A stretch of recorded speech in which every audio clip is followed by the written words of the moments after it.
会当主动称职的假啊，是国军的基本装备。有立委昨昏时指出讲，咱国军生产的防弹假啊，才拢靠外包。立委是问讲，敢袂晓家己做？军备局是回应讲，外包是为着无想要甲民间争利。把背心领口套入头部，然后再把侧面的刀把它固定好。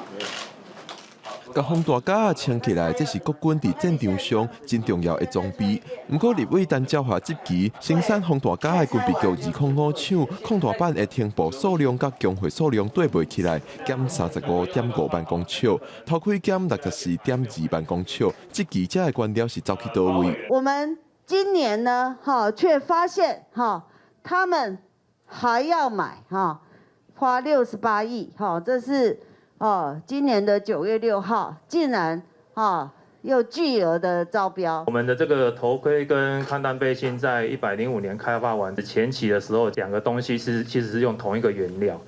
那在后期的时候呢，我们才把它分流出来，所以其实这个64万公尺是中间是被重复计算的。另外，陈椒华也这期205厂生产防弹架有真侪制作天数拢外包互民间来做，而且佫限制性招标。陈椒华是这期军备局的能力，包括裁切、缝制、印制、喷漆、包胶条，全部都是发包给民间厂商做所以我们不禁怀疑，军备局，你会做什么？核心的部分我们来做，尤其是整合测试的部分。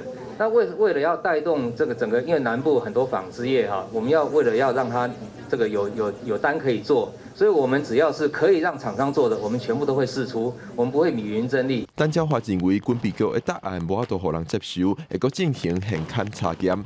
国防部督察室甲政风室表示，会按照权责来做审查，若有无合格的所在，会阁做处理。记者郭文丹报道，台北报道。